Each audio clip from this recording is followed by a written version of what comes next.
Oke, selamat datang kembali di channel Doyan Cuan. Untuk edisi hari ini Rabu 17 September 2025. Kita akan update sahamnya Pak Prayogo Pangestu ya. Mau dibawa kemana ini? Ada Cuan, TPIA, PTRO, dan GZZco. Sebelum lanjut analisa, tetap dukung channel ini dengan cara like, subscribe, komen, dan share. Oke, langsung kita coba analisa.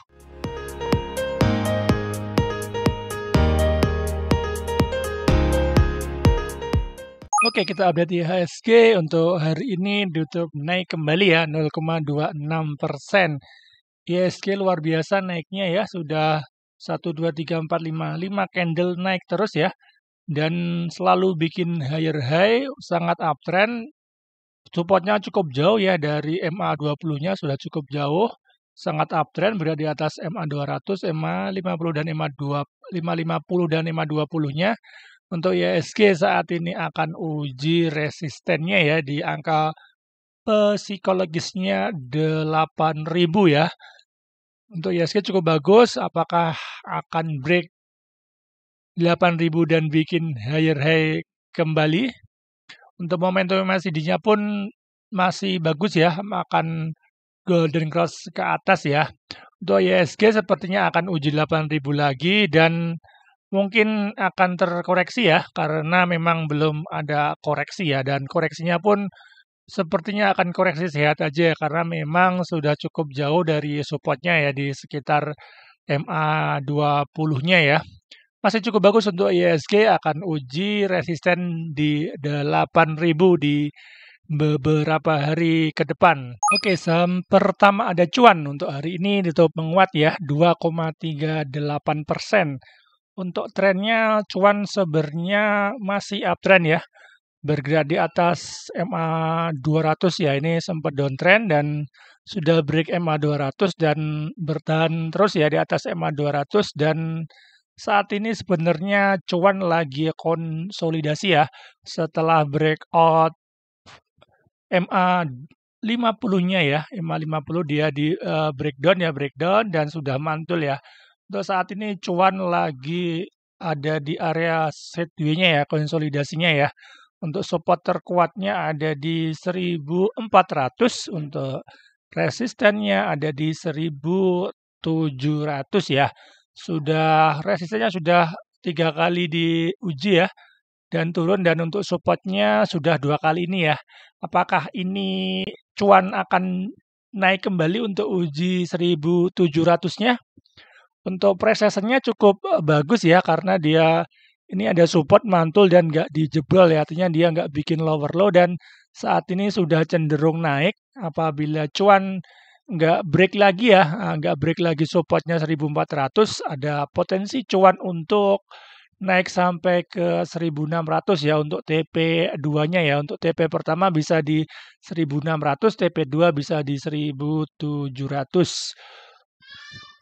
Kenapa Cuan menarik? Karena dari volumenya ya, dia turun dengan volume relatif kecil ya. Relatif kecil daripada pas volume naik ya. Kita lihat ini pas naik ya, ini naik dengan volume cukup besar, ini juga volume besar, dan saat ini sudah mulai mengering ya, artinya memang lagi konsolidasi ya. Ada potensi Cuan untuk swing atas lagi menuju ke TP2-nya ya di 1700-an ya. Untuk volume hari ini pun cukup lumayan bagus ya, lebih besar dari volume kemarin pas ada koreksi. Artinya ada buyer masuk ya di supportnya ini ya. Dan momentum MACD-nya pun sudah cenderung akan golden cross ke atas. Kita coba lihat untuk Broksum ya. Broksumnya saya tarik pas dia bikin swing low ya. Kemungkinan dia swing low-nya ya di mulai tanggal 11 September sampai hari ini ya, ada netral ya. Yang buang ada ZP, XLYP, XC, ini XL, XC ya. Ada retail, dan yang nampung sepertinya asing, ada AKBK ya. Kakak beradik di average 1450 ya.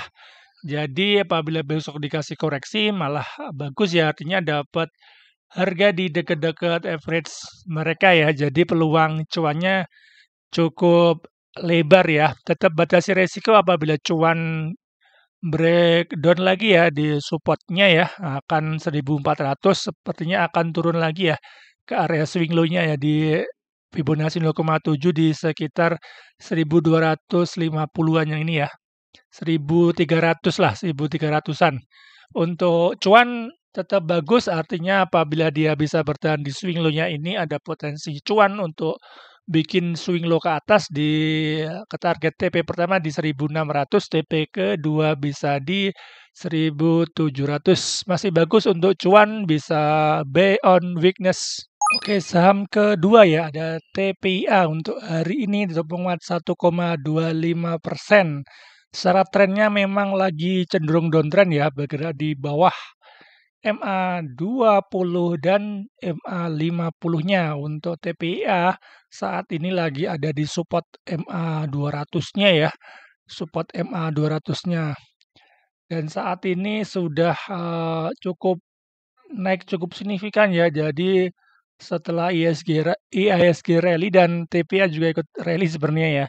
Dia bikin high terus dan saat ini ada di resisten ya, di resisten MA 200-nya ya.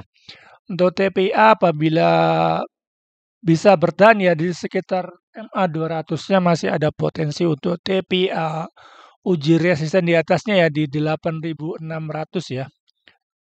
Coba kita bikin trading plan-nya.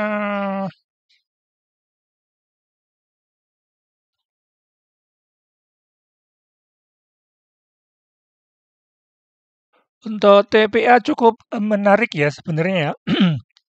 Cukup menarik apabila dikasih koreksi ya karena memang sudah beberapa hari naik terus dan belum ada koreksi ya seperti ini ya. Takutnya dia ada koreksi kembali ya. Ya karena tapi ini bagus ya, ini seperti ini dia hijau terus, ada koreksi sedikit bikin swing dan kemudian naik kembali ya. Mudah-mudahan untuk TPA dikasih koreksi ya karena memang sudah mendekati resisten minornya ya. Ini dulu ada area konsolidasi dan di breakdown ya. Breakdown dan saat ini sebagai resistennya ya dan MA 200 juga ya. Dan ada MA 20 ya karena saham downtrend tuh dia nyentuh MA 20 dan turun ya. Ini juga nyentuh turun. Nah, ini nyentuh kembali apakah dia akan turun lagi? Artinya kita bisa buy on weakness ya. Untuk TPA kita bisa buat trading plan-nya ya. Sepertinya dia akan turun dulu dan kemudian breakout MA 20-nya dan retest kembali dan akan uji ke atas gini ya. Jadi bikin struktur uptrend ya karena memang sudah turun cukup jauh dan belum ada pullback ke atas ya. Artinya belum ada technical rebound yang cukup signifikan dari TPIA. Dari volumenya sebenarnya cukup bagus, jadi untuk TPA ini koreksi dengan volume kecil ya. Ini sebelumnya rame dan saat koreksi lebih cenderung kecil ya ini ya. Dan untuk beberapa hari ke belakang sudah mulai rame ya, sudah berada hampir breakout MA volume 20-nya ya dan candlenya pun bikin higher high. Untuk TPA apabila momentumnya bagus breakout MA 200 dengan volume besar ada potensi untuk TPA uji 8.600 sampai 8.900.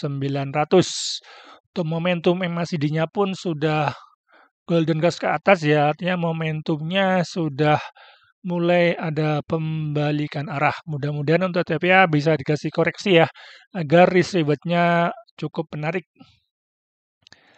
Kita bedah Broksumnya, saya tarik ya dari 10 September, artinya pas dia mulai ada perlawanan ya, dia naik terus netral ya. Jadi ada yang akumulasi, ada AK, CC, BKRX ya, AKBK lagi ya di cuan di TPA juga ya sama dengan cuan tadi. Di average 7.830-an ya. Jadi sudah floating profit ya karena memang mereka mungkin ngumpulin dari bawah ya. TPA kita tunggu turun sebentar ya karena memang sudah mantok MA 20-nya ya. Kemungkinan akan turun sebentar dan akan naik kembali ya. Karena memang masih ada yang buang juga ya DPZU ZP ya. Masih ada yang buang, mudah-mudahan untuk TPA untuk buangnya sudah mereda karena dan nggak break lagi ya, breakdown lagi di 7.500 ya. Apabila breakdown dia akan bikin lower low, tapi kalau nggak bikin breakdown dan bikin lower low, higher low di sini ya, artinya dia akan bikin struktur naik ke atas ya. Masih cukup bagus untuk TPA, TPIA ya, karena lagi ada di supportnya MA200 bisa buy on weakness. Targetnya bisa di swing terjauhnya ya di 8.600. Masih bagus untuk TPA bisa buy on weakness. Oke, saham ketiga ya ada PTRO yang hari ini tutup menguat cukup tebal ya, cukup tinggi ya di 7,16% untuk PTRO ya, baru aja breakout ya, breakout resistennya di 4.300 dan saat ini lagi ada di resistennya ya. Ini adalah high yang sebelumnya ya di 4.500 ya dan sudah bikin sepertinya wick dari atas ya, walaupun cukup kecil ya. Dan untuk PTRO ya, untuk trennya sangat uptrend berada di atas MA200, MA50 dan MA20-nya. Untuk saat ini ada di resisten. Untuk swing sepertinya agak kurang ideal ya karena sudah ada di resisten, takutnya dia bikin wick ke atas sebentar dan kemudian koreksi malah kurang bagus ya. Untuk PTRO lebih baik untuk scalping ya, untuk buy on breakout apabila dikasih ada power buy masuk lagi dengan volume besar bisa ikutan serok ya. Seperti ini ya, dia ada rame, kemudian ada naik ke atas ya dan kemudian turun lagi ya. Takutnya seperti ini ya. Jadi untuk PTRO apabila dikasih breakout dengan volume besar bisa scalping dulu ya untuk buy on breakout ya karena harganya cukup sudah di atas ya. Apabila dikasih koreksi malah bisa swing ya. Kita tunggu di area support terdekatnya ini adalah dulu resisten dan sepertinya apabila dikasih koreksi bisa ditunggu di area 4.200-an ya. Jadi cukup menarik nanti receive-nya apabila dikasih koreksi dulu karena memang sudah naik dan belum ada koreksi ya. Artinya dia belum bikin swing low dan selalu bikin higher high ya. Untuk scalping masih cukup bagus karena volumenya pun rame ya. Dan apabila ada yang punya dari bawah, mungkin nggak ada salahnya ya apabila mau TP sebagian ya karena memang sudah ada di resistennya ya. Untuk momentum MACD-nya pun sangat bagus, udah golden cross ke atas dan cenderung ada kenaikan ya. Walaupun secara price action-nya ini sepertinya dia bikin double bottom ya. Untuk targetnya sepertinya cukup masih jauh ya karena harusnya setinggi ini ya. Masih jauh sebenarnya untuk target double bottom-nya ya. Tapi memang harganya masih sekitar 20-an persen ya. Targetnya untuk kenaikan double bottom-nya, tapi memang saat ini cukup nanggung harganya karena udah di resisten. Untuk PTRO untuk swing sepertinya lebih bagus apabila ada koreksi dan dia akan retest neckline-nya ini ya. Neckline-nya di sekitar 4.200-an ya.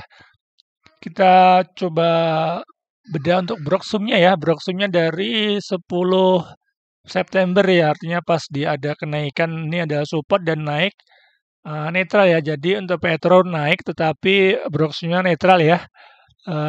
Ada yang koleksi ada PLG BBMG di average 4.175, ada yang 4.000-an malah. Jadi sudah floating profit cukup lumayan ya untuk market mover di PTRO ya.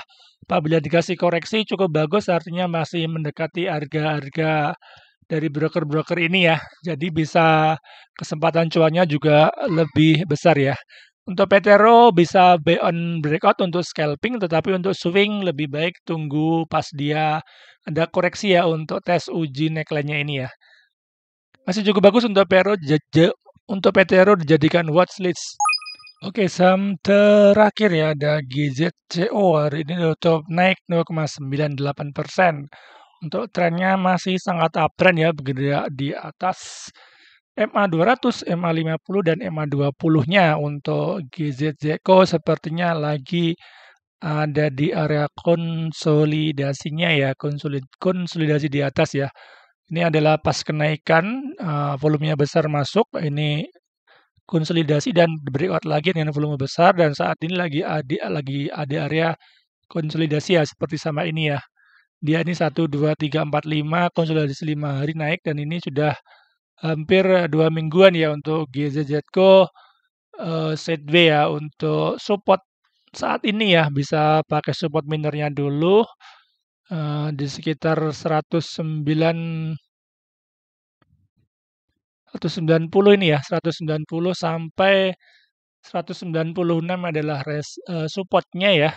Supportnya dan untuk resistennya ada di sekitar 220 sampai 224. Sepertinya untuk GZZCO akan konsolidasi ya, akan konsolidasi seperti ini. Jadi untuk strategi yang bisa kita pakai apabila lagi sideways adalah buy on support dan jualnya nanti di dekat-dekat resisten ya. Ini juga ada dekat MA20-nya mungkin pas beberapa hari ke depan dia akan cenderung naik dan mendekati area support ya, support di MA20 ya. Untuk GZZCO masih bagus apabila nggak masih bertahan ya di supportnya ini masih ada peluang untuk uji resisten di atasnya ya. Coba kita bikin trading plan-nya untuk GZCO ya. Masih cukup bagus ya, resibennya juga cukup menarik untuk TP pertama, untuk TP keduanya bisa sampai 242, tapi cukup perlu waktu ya karena memang volume belum ada konfirmasi breakout ya. Apabila ini dikasih breakout, sepertinya akan kencang ya naiknya ke sampai 240-an ya. Untuk volumenya lagi koreksi dengan volume kecil cukup bagus, artinya buangannya sudah mulai mereda ya. Walaupun untuk momentum MACD-nya masih cenderung dead cross ya ke bawah, artinya kita bisa manfaatkan apabila dia ada koreksi ya. Untuk Broksumnya saya tarik dari 8 September ya, pas dia ada turun dengan volume nggak terlalu besar sepertinya ya. Nggak terlalu besar dibandingkan pas dia kenaikan. Masih ada big distribusi ya dari MG, BHI, yang nampung ada XLSK, JP, ada BK. BK udah mulai masuk ya di average 206 ya sama ZP ya. Masih cukup bagus artinya masih ada yang nampung juga tetapi memang buangan dari MG masih cukup besar ya. Mudah-mudahan beberapa hari ke depan buangan dari MG sudah mulai menipis ya, berkurang dan nanti mantul di MA20-nya. Untuk GZCO bisa diperhatikan ya di MA20-nya mungkin akan ada pantulan di situ ya. Artinya kita bisa buy on weakness.